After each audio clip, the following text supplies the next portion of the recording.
Hi hello నమస్తే welcome to BVR TV news. ఈరోజు మనం వరంగల్ జిల్లాకి చెందిన రాయపర్తి మండలంకి రావడం జరిగింది. మనతో బీజేపీ పార్టీ మోస్ట్ సీనియర్ నాయకుడు మోహన్ రెడ్డి గారు ఉన్నారు. సో వారు ఏం చెప్తారో వారి మాటల్లోనే అడిగి తెలుసుకునే ప్రయత్నం చేద్దాం. నమస్తే సార్, బాగున్నారా? పీవీఆర్ టీవీ న్యూస్ ఛానల్కు మీరు ఇంత దూరం వచ్చినందుకు సంతోషం అండి. సార్, మీ 40 years పొలిటికల్ జర్నీ గురించి చెప్పండి సార్. గత 40 సంవత్సరాల జీవితంలో మేము ఒకసారి కోఆపరేట్ డైరెక్టర్గా నిలబడ్డాం. అందులో గెలిచినాం. పల్లె వెంకటరెడ్డి అనేది కోఆపరేట్ చైర్మన్గా ఉండే. అదో 5 సంవత్సరాల తర్వాత 2 పర్యాయాలు గ్రామ పంచాయతీ వార్డు మెంబర్గా గెలిచినాం. అప్పటి నుండి ఓసారి సర్పంచ్గా కూడా పోయిన 2019లో సర్పంచ్గా కూడా బీజేపీ తరపునే నిలబడ్డాం, కానీ ఓడిపోయినాం టీఆర్ఎస్ ప్రభావం పనిచేయడం మీద. ఇప్పటి వరకు పార్టీ పనులే మామూలు కార్యకర్తగానైనా పెద్ద సీనియర్ నాయకునిగానైనా పనిచేసుకుంటూ ఈ సంవత్సరం దాకా పార్టీలే ఉన్నాం. ఆ పార్టీల్లో కూడా మోదీ ప్రభుత్వం గత 10 సంవత్సరాలు పనిచేసింది కాబట్టి మాకు నచ్చింది. గత 40 ఏళ్ళ నుంచి కూడా అదే పార్టీలో ఉన్నాం. ఏ పార్టీకి జంపు కాలేదు, ఏ పార్టీకి స్లిప్ కాకుండానే ఈ 40 సంవత్సరాలు రాజకీయంగా బీజేపీ పార్టీలోనే ఉన్నా. సార్, మీరు 2 సార్లు వార్డు మెంబర్గా గెలిచారు కదా, సో మీరు ప్రజలకు ఏం చేశారు సార్? ప్రజలల్లో గ్రామానికి సంబంధించిన లైట్లు, రోడ్లు, తాగునీరు, పారిశుద్ధ్యం వరకు గ్రామంలో డెవలప్ చేసినాం. గ్రామ పంచాయతీ తరఫున పారిశుద్ధ్యం, లైట్లు, రోడ్లు, తాగునీరు మా గ్రామ పంచాయతీ తరఫున చేయవలసిందంతా చేసినాం మేము 2 టర్ములు. అప్పుడు టీఆర్ఎస్ ప్రభంజనం ఉండేనండి. టీఆర్ఎస్ ప్రభంజనంలో గెలుస్తామని ఉండే. మా సర్పంచి బొంతురా అమ్మోహన్ అని నగర మేయర్ ఉండే. నగర మేయర్ బొంతురా అమ్మోహన్ అని ఉండే. వాళ్ళ బావ ఈడ సర్పంచ్గా మేనత్త చేసింది. అలా వాళ్ళ ప్రభావం మీద కొద్దిగా మనం తట్టుకోకపోయినాం అంతే. పైసల డబ్బులు ఎక్కువ పెట్టిరు వాళ్ళు, ఖర్చు పార్టీ ప్రభంజనం మీద తగ్గినాం. సార్, మీరు సొసైటీ డైరెక్టర్గా పనిచేశారు కదా, ప్రజలకు ఏం చేశారు? రైతులకు లోన్లు ఇప్పించినాం సార్. రైతులకు డైరెక్టర్ తరఫున లోన్లు మంజూరు చేసి మనకు అనుకున్న రైతులందరికీ లోన్లు ఇప్పించినాం. సార్, రాయపర్తి మండలంలో బీజేపీ పార్టీ అసలు లేదని కాంగ్రెస్ వాళ్ళు అంటున్నారు. దీనిపైన మీ అభిప్రాయం ఏమిటి? రాయపర్తి మండలంలో మొన్న ఎమ్మెల్యే ముందు కాంగ్రెసే లేదు. ఇప్పుడు పుంజుకొని బీఆర్ఎస్ వాళ్ళు వేరే పార్టీ వాళ్ళు చేరి ఎమ్మెల్యే గెలిచినాక కాంగ్రెస్ ఇప్పుడు పెరిగింది. అప్పుడు కాంగ్రెస్ అనేదే లేదు. కాంగ్రెస్ ప్రభంజనం మొన్న ఎమ్మెల్యే గారు గెలిచినాక ఈ దయాకర్ రావు ఉన్నప్పుడు కాంగ్రెస్ ఉన్నది, కాంగ్రెస్ లేదు. సార్, మీ పార్టీ నుంచి కొంతమంది కాంగ్రెస్కి వెళ్ళారు, బీఆర్ఎస్కి వెళ్ళారు. దీనిపైన మీ అభిప్రాయం ఏమిటి? మా పార్టీ తరఫున కాంగ్రెస్కు వెళ్ళింది కానీ బీఆర్ఎస్కు పోలే. అయితే గ్రామంలో సీనియర్ నాయకుడు గోపాల్ రెడ్డి అని ఉండే బీజేపీ. ఆయన కాంగ్రెస్ మొగ్గు చూపిస్తుడు కాబట్టి ఆయన తరఫున కొంత బీజేపీ వాళ్ళు పోయి కొందరం ఉన్నాం. సార్, మీ రాయపర్తి మండలంలో బీజేపీ పార్టీ క్యాడర్ గట్టిగా లేదని అంటున్నారు. దీనిపైన మీ అభిప్రాయం ఏమిటి? రాయపర్తి మండలం కాంగ్రెస్, బీఆర్ఎస్ 2 పార్టీలు బీజేపీకి వేస్తారు ఓట్లు అంతర్గతంగా. ఇప్పుడు కొంతమందిని మీరు కూడా ఇంటర్వ్యూ చేసుకొని మురిపురాల గ్రామాలల్లో బీజేపీ కాంగ్రెస్ 2 పార్టీలు కలిసి బీజేపీకి వేస్తారు. ఇప్పుడు మోదీ ప్రభంజనం మీద, మోదీ అభిమానం మీద 2 పార్టీలు కూడా బీజేపీకి వేసే అవకాశాలు ఉన్నాయి ఇప్పుడు. సార్, ఇండియా కూటమి అండ్ ఇండియా కూటమి పైన దీనిపైన మీ అభిప్రాయం ఏమిటి? ఏ కూటమి ఉన్నా మోదీ ప్రభంజనం మీద దేశవ్యాప్తంగా మోదీ 10 సంవత్సరాలు పరిపాలించిండు. ఆయన పరిపాలనను మెచ్చుకొని ప్రజలంతా మోదీ వైపే చూస్తారు. మోదీకే 3వసారి భారత ప్రధానిగా చేసే అవకాశాలు ఉన్నాయి టోటల్గా. సార్, రాహుల్ గాంధీకి లేదంటున్నారా? రాహుల్ గాంధీకి లేదండి. మా అభిప్రాయం అయితే మోదీ అయింది. మీరు గ్రామాలలోకి వెళ్ళి ఇది అడుగుండ్రి. ఇప్పుడు మేము అడిగితే మీకు నమ్మకం కావచ్చు. గ్రామాలలోకి వెళ్ళి అడిగితే మోదీ ఉండాలంటారు. ప్రతి సంవత్సరం పరిపాలన నచ్చింది ప్రజలకు. ఈసారి కూడా 3వసారి కూడా మోదీ కావాలని కోరుకుంటారు. ఇవాళ మేము పనికార పథకంలో పోయినాం, బీజేపీ తరఫున ప్రచారానికి పోయినాం. పోతే అజ్ఞానంగా వ్యవసాయం చేసేటోళ్ళు, కూలి పని చేసేటోళ్ళు కూడా మోదీ ఫ్రీ బియ్యం ఇస్తారు, ఈసారి మోదీకి వేయాలని వాళ్ళే మాకు చెప్తారు. అది పార్టీగా కాదు, వ్యక్తిగతంగా. మోదీ 5 సంవత్సరాలు ఫ్రీగా ఇచ్చిండు, మళ్ళీ 5 సంవత్సరాలు ఫ్రీగా ఇస్తానని మాట ఇచ్చిండు కాబట్టి మోదీకే వేద్దాం. ఇప్పుడు మళ్ళీ 3వసారి కూడా ప్రధాని మోదీ కావాలని ప్రజలే అనుకుంటారు. కాంగ్రెస్ అలా అన్నది నమ్మకం కాదు.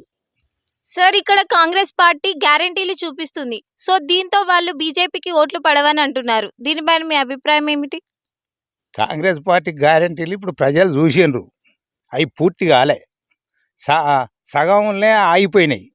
ఇప్పుడు రేపు రైతు బంధు 2 లక్షలు మాఫీ చేస్తాననేది ఎందుకంటే ఆగస్టు పెట్టిండు కదా, ఆగస్టు వరకు ఆశపడి పట్టడానికి మోదీ గ్యారంటీలే ఎక్కువ పని చేస్తున్నాయి. మోదీ గ్యారంటీ ఇప్పుడు ప్రతి ఒక్కరు టీవీ చూస్తారు. మోదీ చేసే పనులు ఇప్పుడు కాంగ్రెస్ పార్టీ చేసే పనులు క్లియర్గా అర్థమవుతుంది. అందుకే మోదీ వైపే జనం అంటున్నారు. సార్ ఆగస్ట్ 15 లోపల 2 లక్షల రుణమాఫీలు చేస్తానని రేవంత్ రెడ్డి గారు చెప్పారు. దీన్ని మీరు నమ్మట్లేదా? మేము నమ్ముతలేమండి. ఆగస్టు వరకు చేస్తాడా ఊసిపోతాడా అనేది కూడా మాకు నమ్మకం లేదు. సార్ మీరు రాయపర్తి మండల ప్రజలకు ఏం చెప్పాలనుకుంటున్నారు? రాయపర్తి మండల ప్రజలకైనా భారతదేశ ప్రజలకైనా మోదీ మూడోసారి ప్రధాని అవసరం అని మేము ప్రచారంలో చెప్తాను. ఒక రాయపర్తి మండలి కాదు, భారతదేశం టోటల్గా మోదీ అవసరమని ప్రజలు కూడా అనుకుంటారు. మేము చెప్పే ప్రభావం కూడా అదే. సార్ నేను ఒక 3 పేర్లు చెప్తాను. ఒకరు ఆరూరి రమేష్ గారు కానీ, కడియం కావ్య గారు కానీ, సుధీర్ కుమార్ కానీ, వీరిపైన మీ అభిప్రాయం ఏమిటి? మా అభిప్రాయంలో అయితే కడెం కావ్యకు ఈ ఆరూరు రమేష్ మధ్యలోనే పోటీ ఉంటుందని మా అభిప్రాయం. సుధీర్ కుమార్ అయితే 3rd ర్యాంకులు ఉంటాడు. ఇద్దరి మధ్యలోనే ఉంటుంది పోటీ. అలా బీజేపీకి వెళ్తుందని నమ్మకం, మాకు గట్టి నమ్మకం ఉన్నది. ఆరూరు రమేష్ ఇప్పుడు వరంగల్ ఎంపీ సీట్ మీదే అంటున్నారా సార్? వరంగల్ పార్లమెంటు సీట్ తప్పనిసరి మాదేని అనుకుంటాను. ప్రచారం కూడా చెప్తాను. మనకు అవసరం ఎందుకంటే ఆరూరు రమేష్ కాదు, మోదీ ముఖం చూసి మోదీకి ఓటేసేది ఆరూరు రమేష్, కడెం కావ్య వేసేది రాహుల్ గాంధీకి. కాబట్టి మోదీకి ఓటు అవసరం కొరకే ఈ ప్రచారం చేస్తాను.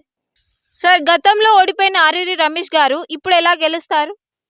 కరెక్టేనండి, గతంలో ఓడిపోయింది కరెక్టే. ఓడిపోయిన వాళ్ళు గెలుస్తలేరా? ఇప్పుడు కాంగ్రెస్కు కూడా తక్కువ ఆశలు ఉన్నాయి. ఇప్పుడు మరి కాంగ్రెస్ నుంచి వచ్చిందే కదా ఈయన ఆరూరు రమేష్, టీఆర్ఎస్ నుంచే వచ్చిండు. ఈ కడెం కావ్య కూడా టీఆర్ఎస్ నుంచే వచ్చింది. అలా ప్రభావం అయితే ఆరూరు రమేష్కి ఎక్కువ ఉన్నది. బీజేపీకే ఎక్కువ పడే అవకాశాలు అవపడతాయి మా అంచనా. సార్ ఇప్పుడు మనం రాయపర్తి గురించే మాట్లాడితే రాయపర్తి ప్రజలు ఏం ఆలోచిస్తున్నారు? రాయపర్తి ప్రజలు తప్పనిసరి ఆరూరు రమేష్నే గెలిపియాలనే ఆలోచనలు ఉన్నారు. ఎందుకంటే పైన మోదీ ప్రధాని కావాలంటే ఆరూరు రమేష్కి ఓటేయాలి. ఆరూరు రమేష్ పోయి మోదీకి ఓటేస్తాడు. ఆ సందర్భంలో రాయపర్తి ప్రజలు కానీ, వరంగల్ జిల్లా ప్రజలు కానీ, భారతదేశ ప్రజలు కానీ అటువైపే చూస్తారు.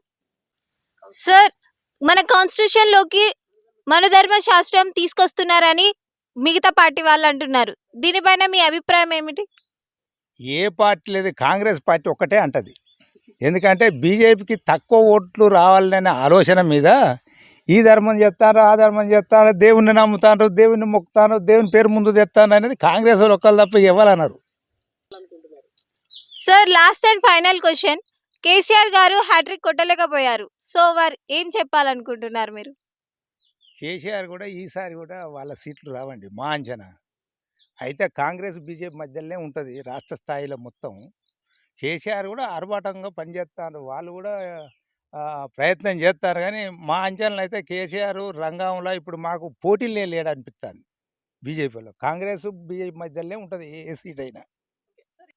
సార్ కాంగ్రెస్ 16 సీట్లు వాళ్ళవే అంటున్నారు.